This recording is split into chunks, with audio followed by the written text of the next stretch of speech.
देश भर में धूमधाम से ईद मनाई जा रही है। पटना के गांधी मैदान में भी सुबह लोगों ने ईद की नमाज अदा की। तो ये तस्वीर आपको दिखा रहे हैं पटना के ऐतिहासिक गांधी मैदान की, जहां हर साल ईद की नमाज यहां पर अदा की जाती है और एक दूसरे को मुबारकबाद दी गई है। तो मुख्यमंत्री नीतीश कुमार भी पहुंचे और उन्होंने ईद की बधाई दी है। पटना के ऐतिहासिक गांधी मैदान में आज एक बार फिर से ईद की नमाज अदा की गई।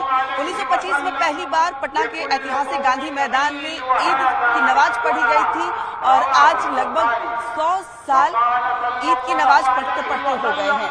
पटना के ऐतिहासिक गांधी मैदान की तस्वीर यहाँ देख सकते हैं, जहाँ नवाजी ईद की नमाज अदा करके एक दूसरे को मुबारकबाद दिए और खुशियां मनाई जाएगी आज, क्योंकि ईद उल फितर है। आज पिछले एक महीने से रोजे पर थे और आज पटना के ऐतिहासिक गांधी मैदान में ईद की नमाज अदा करने के साथ ही ईद मनाएंगे, सेवैया खाएंगे, एक दूसरे को गले लगाकर प्रेम का संदेश देंगे। कहते हैं कि ईद एक ऐसा त्योहार है जो प्रेम और सद्भावना सिखाता है और उसकी तस्वीर पटना के ऐतिहासिक गांधी मैदान में यहाँ नजर आ रही है, जहाँ दूर दूर तक सिर्फ और सिर्फ रोजेदार नजर आ रहे हैं। पिछले एक महीने से ये रोजे पर थे और आज पटना के ऐतिहासिक गांधी मैदान में ईद की नमाज अदा करके एक दूसरे को मुबारकबाद देकर खुशियां मनाने का जो सिलसिला है वो शुरू हुआ है। ईद की नमाज अदा करने के साथ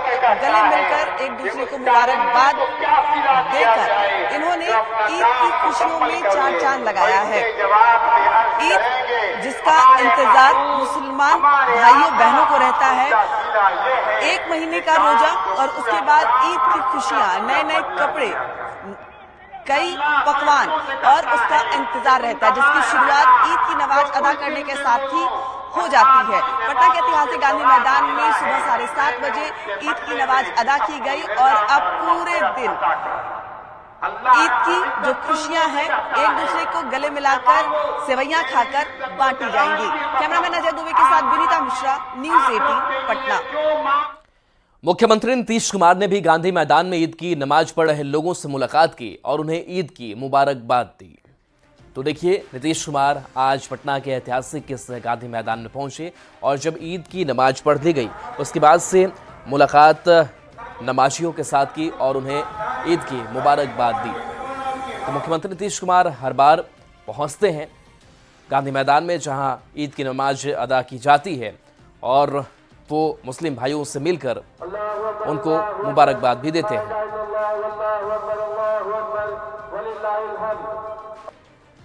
तो ये तस्वीर है भाईचारे की, आपसी सौहार्द की, और देखिए गले मिलते हुए दिखाई दे रहे हैं।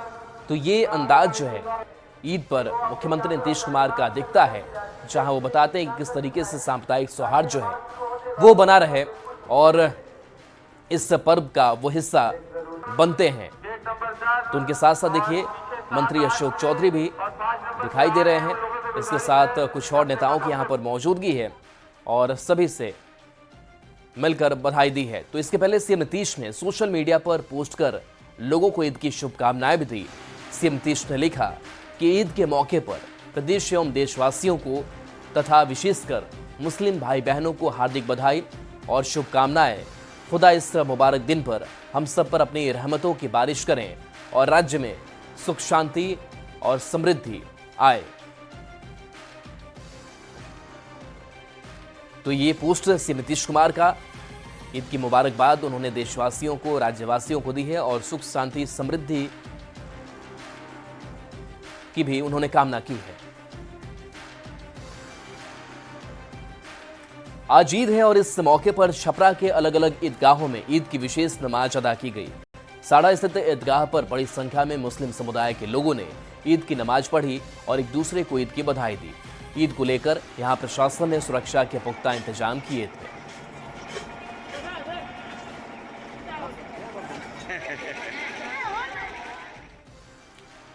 अब आपको मुंगेर की तस्वीर दिखाते हैं। ईद उल फितर की सामूहिक नमाज टीजे कॉलेज के सामने स्थित ईदगाह मैदान में अदा की गई। मुंगेर के शास्त्री नगर बड़ा ईदगाह मैदान में बड़ी संख्या में मुस्लिम लोगों ने ईद की नमाज पढ़ी।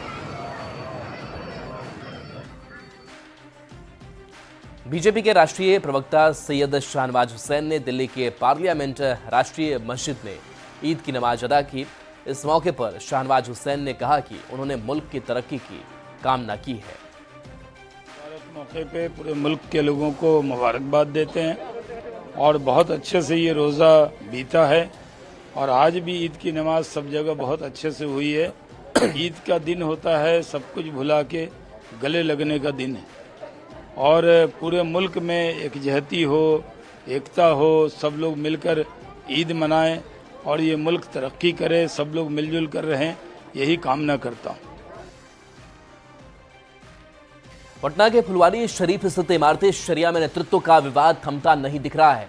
अब इमारत शरिया ने पूर्व जेडीयू सांसद अशफाक करीम सहित 4 ट्रस्टी को हटा दिया है। 30 मार्च को बिहार, झारखंड और ओडिशा के बोर्ड ऑफ ट्रस्टीज की अहम बैठक हुई, जिसमें बागी सदस्यों को बर्खास्त करने का फैसला लिया गया। बैठक की अध्यक्षता अमीर शरीयत मौलाना अहमद वली फैसल रहमानी ने की, जिसमें 17 में से 12 ट्रस्टी शामिल हुए। पूर्व सांसद अशफाक अहमद के अलावे शिबली कासमी को भी बर्खास्त कर दिया गया है। इमारत शरिया की ओर से इमारत शरीयत अनिसुर रहमान कासमी के पद को अवैध बताते हुए कानूनी कार्रवाई करने की बात कही गई है। कानूनी कार्रवाई की जाएगी और दफ़ा 13 में यह है कि अदले अमीर का इख्तियार मजलिस अरबाब हल वक्त को हासिल होगा। लिहाजा जिन चंद ट्रस्टियों ने जो 2-4 ट्रस्टी ने जो मौलाना अनीसुर रहमान साहब को अमीर शरीयत मुंतखब किया है, वो गैर शरई, गैर कानूनी, गैर तस्दूरी और मज़हका खेज़ है। ये मजलिस उसकी परजोर मुज़म्मत भी सूरत में अमीर शरीयत नहीं हो सकते, इसलिए कि अमीर शरीयत बनाने का इख्तियार अरबाब हल वक्त को है और अरबाब हल वक्त की तादाद 851 है। अमित शाह ने बिहार चुनाव का बिगुल फूंक दिया है। चुनावी साल में पहली जनसभा को संबोधित करने पहुंचे शाह ने एक साथ कई मुद्दों पर जवाब दिया और लगभग ये तस्वीर भी साफ कर दी कि इस बार भी सीएम नीतीश ही एनडीए की ओर से मुख्यमंत्री का चेहरा होंगे। ऐसे में सवाल है कि क्या शाह ने नीतीश के नाम पर फाइनल मुहर लगा दी है? ये रिपोर्ट देखिए। बीजेपी के चुनावी चाणक्य और केंद्रीय गृह मंत्री अमित शाह चुनावी रणभेरी के 2 दिवसीय बिहार दौरे पर आए और उन्होंने चुनावी बिगुल फूंककर एनडीए खेमे में जोश भर दिया।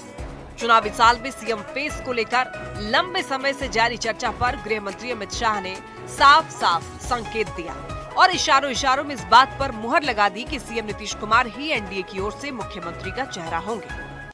मैं अपील करना चाहता हूं कि 2025 के चुनाव में मोदी जी और नीतीश जी के नेतृत्व में बिहार में फिर से एक बार एनडीए का सरकार बनाइए। गृह मंत्री अमित शाह ने दोनों ही कार्यक्रम में सीएम नीतीश की जमकर तारीफ की और मुख्यमंत्री की भूमिका को काफी अहम बताया। पटना के बापू सभागार में सहकारिता विभाग के कार्यक्रम में शाह ने आह्वान किया कि 2025 में फिर से मोदी नीतीश के नेतृत्व में सरकार बनाइए। गोपालगंज में भी अमित शाह ने मोदी नीतीश की जोड़ी को सुपरहिट बताया और एनडीए सरकार बनाने की अपील की। जब भी मोदी जी भारतीय जनता पार्टी के लिए वोट मांगने आए, बिहार की जनता ने मोदी जी की झोली कमल के फूल से भरने का काम किया है। एक और अमित शाह ने 2025 में प्रचंड बहुमत के साथ एनडीए की सरकार बनाने का दावा किया, तो दूसरी ओर सीएम नीतीश ने एक बार फिर इस बात को दोहराया कि आरजेडी के साथ जाकर 2 बार उनसे गलती हुई, अब वो कभी ऐसी गलती नहीं करेंगे। सीएम ने फिर से इस बात की याद दिलाई कि उन्हें मुख्यमंत्री किसी और ने नहीं बल्कि पूर्व प्रधानमंत्री अटल बिहारी वाजपेयी ने ही बनाया।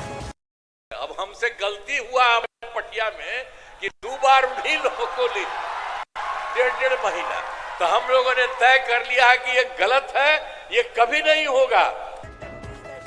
सीएम नीतीश के नेतृत्व पर साफ संकेत मिलने के बाद इस पर सियासत भी तेज हो गई है। एक ओर जेडीयू स्वागत कर रही है तो दूसरी ओर आरजेडी ये कह रहा है कि ना तो एनडीए को बहुमत मिलेगा और ना ही नीतीश को फिर से सीएम बनने का मौका। आदरणीय अमित शाह जी कह रहे हैं कि 2025 में एनडीए सरकार बनाना है। ये सपना देख रहे हैं, बिहार सपना साकार एनडीए का नहीं होने देगी।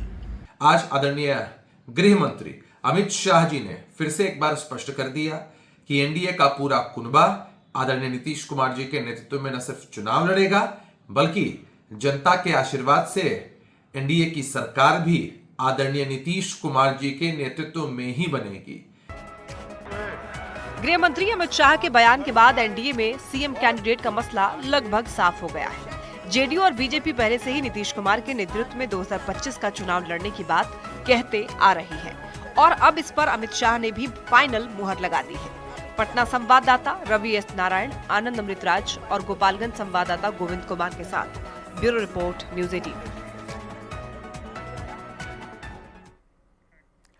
कांग्रेस नेता और भागलपुर विधायक अजीत शर्मा ने एक बार फिर से कहा है कि इंडिया गठबंधन के मुख्यमंत्री का चेहरा राहुल गांधी, मल्लिकार्जुन खड़गे, लालू प्रसाद और दूसरे घटक दलों के नेता मिल बैठकर तय करेंगे। साथ ही अजीत शर्मा ने कहा कि सीटों का बंटवारा जीतने वाली सीटों के आधार पर हो। कांग्रेस पार्टी एनडीए को हराने के लिए कोई भी त्याग करने को तैयार है। खड़गे साहब राष्ट्रीय अध्यक्ष आदरणीय राहुल गांधी जी तय करेंगे। पहले हम चाहते हैं कि सही ढंग से सीट का बंटवारा हो जाए, जो पार्टी जहां जीत सकती है, क्योंकि एनडीए सरकार को उखाड़ फेंकना है। अपना स्वार्थ की बात हम लोग कुछ नहीं करेंगे। कांग्रेस पार्टी राष्ट्रीय पार्टी है, फिर भी अपने को सेक्रीफाइस करती है जनता के लिए, बिहार की जनता के हित में, देश की जनता के लिए। और आपको बता दें, पहले सीट का बंटवारा सही ढंग से हो, जहां जो जीतने वाले हैं वहां ये लोग तय करें और वक्त आने पर मुख्यमंत्री का भी चुनाव होगा। अगर आदरणीय लालू प्रसाद यादव जी कहते हैं, मैं कहूंगा वो खड़गे साहब, आदरणीय राहुल गांधी जी, आदरणीय सब लोग बैठ के तय करें, अनाउंस करें, हमें कोई आपत्ति नहीं है, लेकिन सब लोग बैठ के तय करें और सीट का बंटवारा करें। गोपालगंज की सभा से अमित शाह ने एक बार फिर लालू परिवार को निशाने पर लिया, जंगल राज का आरोप लगाया, जिस पर बिहार कांग्रेस के अध्यक्ष राजेश कुमार ने पलटवार किया है। उन्होंने कहा कि अमित शाह जिस जंगल राज की बात कर रहे हैं वो आज की तारीख में उत्तर प्रदेश और बिहार में है, जहां दोनों जगह बीजेपी की सरकार है। अभी बिहार में और उत्तर प्रदेश में crime report Uttar Pradesh number 1 पर है क्राइम में, और सेकंड में है बिहार। तो जंगल राज कहाँ है, जरा सा हमको बता दे भाई जी। ये लोग जंगल राज कह करके अपने मुद्दे से भटका रहे हैं कि लोग 15 लाख रुपया खतवा में न खोल दे, जो है हम 21 लाख रोजगार देने की बात कह रहे थे, लोग रोजगार की बात न कर ले।